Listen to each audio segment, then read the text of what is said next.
kita mulakan lintas langsung ke Sarawak. Tumpuan utama dari Bumi Kenyalang hari ini situasi banjir di Kapit. Kita terus saja bersama Vanessa Mering di Kuching. Silakan, Vi. Ya, terima kasih Atika. 16 penduduk terjejas banjir dari rumah John Ramba masih ditempatkan di pusat pemindahan sementara PPS Asrama Belia di Jalan Beletih, Kapit setakat pukul 1 tengah hari tadi. Pegawai Daerah Kapit, Seri Sologo Sabut merangkap pengerusi Jawatan Kuasa Pengurusan Bencana Daerah JPBD Kapit menasihatkan semua penduduk yang berada di kawasan rendah dan berdekatan sungai untuk sentiasa berwaspada dan bersiap sedia. Katanya lagi, operasi penghantaran bantuan menggunakan helikopter ke Bukit Mabung iaitu ke rumah James Sakan dan rumah Umbar yang dijadualkan hari ini ditangguhkan kepada esok atas faktor cuaca.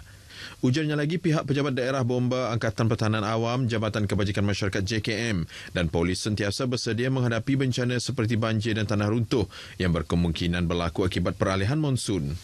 Manakala pihak JKM akan menyelaraskan penginapan termasuklah makanan dan minuman di PPS. Beliau juga memohon kerjasama Ketua Kaum dan Ketua Masyarakat untuk memantau keselamatan penduduk dan segera memaklumkan kepada agensi seperti Bomba dan APM sekiranya berlaku banjir di kawasan jagaan mereka.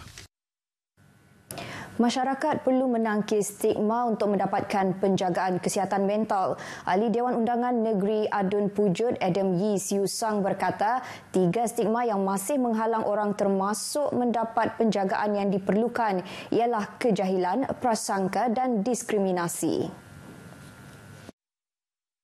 Adam Yee menjelaskan adalah penting untuk menghargai dan menyedari hakikat bahawa setiap orang daripada semua peringkat umur, jantina, keturunan serta status sosioekonomi tidak terlepas dan boleh mengalami masalah kesihatan mental. Beliau berucap merasmikan Hari Kesihatan Mental Sedunia dan Bulan Kaunseling Kebangsaan 2022 peringkat bahagian Miri. Adam Yee yang juga Datuk Bandar Bandaraya Miri menambah adalah penting masyarakat bekerjasama menangani stigma tersebut untuk menggalakkan mereka mendapatkan bantuan daripada mengelak untuk pergi kerana takut digelar gila. Jelas beliau lagi, kajian kesihatan dan morbiditi kebangsaan 2015 merekodkan 1 daripada 3 rakyat Malaysia mengalami masalah kesihatan mental walaupun pada hakikatnya data itu sering diremeh kerana stigma. Keputusan membubar Parlimen bukanlah satu perkara mudah namun perlu dilaksanakan ketika ini. Demikian pandangan Presiden Parti Rakyat Sarawak PRS Datuk Joseph Salang Gandum yang melihat ketidakstabilan politik negara antara faktor yang di-Pertuan Agong memperkenan pembubaran Parlimen oleh Perdana Menteri Datuk Seri Ismail Sabri Yaakob. Tetapi oleh kerana kita nampak ada keretakan dalam politik dan bermacam-macam pandangan, maka lebih elok kita adakan pilihan raya dan tubuhkan kerajaan baru yang mungkin lebih stabil.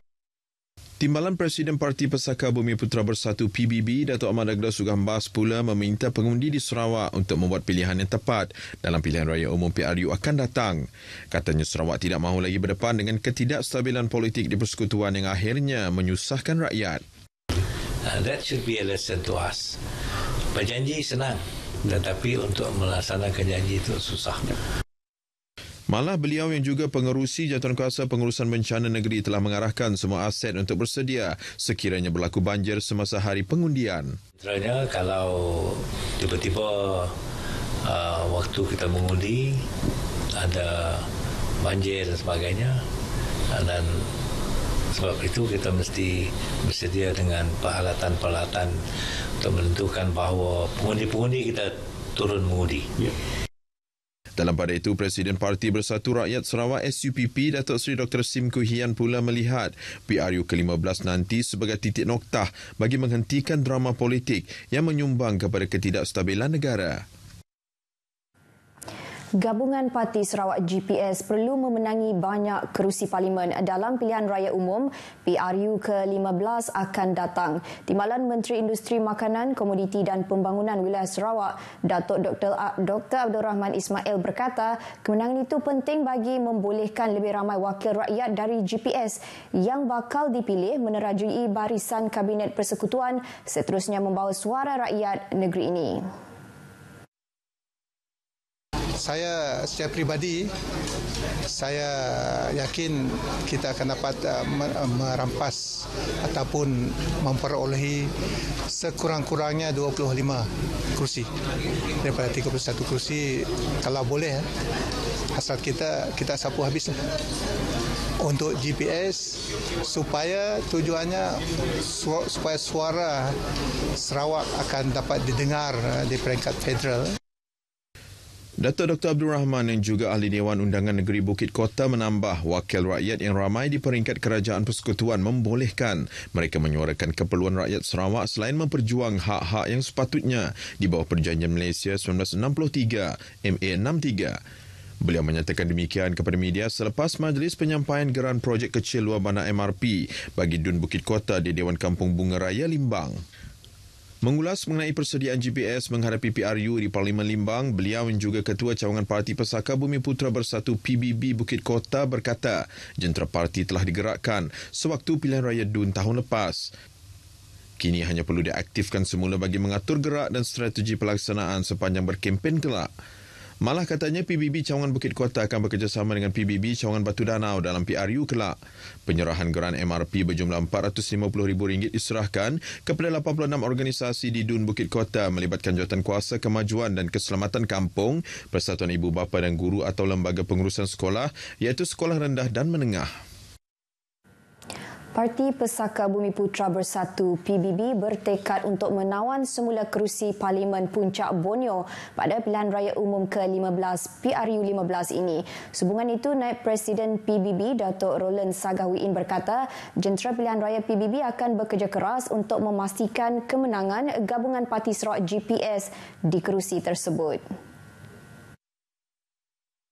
Pada PRU 14, kerusi Parlimen Puncak Borneo yang merupakan salah satu kawasan majoriti kaum Bidayuh dimenangi oleh Datuk Willy Mongin atas tiket Parti Keadilan Rakyat. Beliau bagaimanapun meninggalkan parti itu ketika langkah Sheraton pada awal 2020 sebelum diterima menyertai PBB pada Ogos lepas. Dua lagi kawasan majoriti kaum Bidayuh ialah Parlimen Serian yang disandang oleh Datuk Seri Richard Riot Jaim dari Parti Rakyat Bersatu Sarawak, manakala Parlimen Mas Gading pula disandang oleh Mordi Bimol dari Parti Tindakan Demokratik. Datuk Roland bercakap pada sidang media selepas merasmikan persidangan Asia mengenai bakteria asid laktik kali ke-12 di Kuching.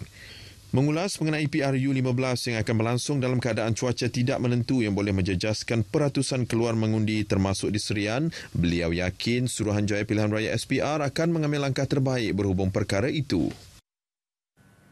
Sementara itu, terdahulu dalam ucapannya, Datuk Roland yang juga Menteri Pendidikan, Inovasi dan Pembangunan Bakat Sarawak memberitahu agensi kerajaan termasuk penggiat industri berkaitan digesa memainkan peranan aktif dengan melibatkan diri dan bekerjasama untuk menyokong dan memastikan pertumbuhan dan pembangunan teknologi biologi negara. Datuk Roland berkata langkah ini penting ke arah menterjemah hasil penyelidikan kepada produk dan perkhidmatan yang boleh dikomersialkan. Justru beliau berkata persidangan Asia mengenai bakteria asid laktik ke-12 yang sedang berlangsung di Kuching merupakan antara platform ke arah mencapai matlamat berkenaan. Lebih 150 delegasi dari 10 negara menghadiri persidangan terbabit yang akan berakhir Khamis ini. Lebih 700 pengayuh basikal menyertai acara Fun Ride yang turut dianjurkan oleh kelab-kelab berbasikal di Bintulu bersempena sambutan Hari Sukan Negara HSN peringkat negeri Sarawak yang diadakan di Dewan Suara Bintulu. Timbalan Menteri Belia Sukan dan Pembangunan Usahawan Datuk Gerald Rentab Jabu percaya sambutan secara bersemuka tahun ini mendapat sambutan menggalakkan ekoran 2 tahun tidak dapat dijalankan secara bersemuka. Datuk Gerald Rentab berkata, sambutan itu bertujuan memberi kesedaran tentang pentingnya amalan gaya hidup cergas dan aktif dengan menjadikan aktiviti sukan dan kecergasan sebagai rutin harian. Justru itu di Bintulu, beliau mencadangkan kepada pihak Lembaga Kemajuan Bintulu BDA mengadakan hari tanpa kereta dengan melakukan aktiviti kayuhan berbasikal pada setiap bulan. Ini dapat menambahkan aktiviti kita di hujung minggu. Bolehkah? Dan bukan saja itu, kita juga melihat kepada penyertaan dalam sukan. Walaupun 52% mungkin sukan fizikal, tapi banyak lagi sekarang adik-adik kita dan belia-belia kita lebih lagi mereka bermain e-sport. ini juga dapat dipertingkatkan dan kita menyarankan tempat-tempat seperti Dewan Sorah ini boleh digunakan sebagai satu pusat pembangunan e-sport kita di seluruh negeri Sarawak.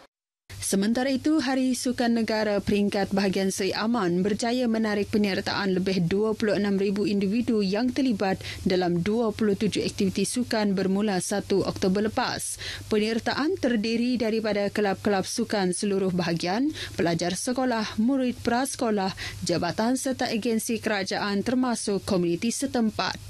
Kemuncak sambutan adalah acara perasmian yang disempurnakan Presiden Bahagian Seri Aman Sirai Daha bertempat di Kompleks Sukan Seri Aman di Bandar Simanggang. Beliau turut menyertai lebih 500 peserta bagi acara Aerodance selain melakukan pelepasan peserta untuk acara berbasikal Town Fun Ride.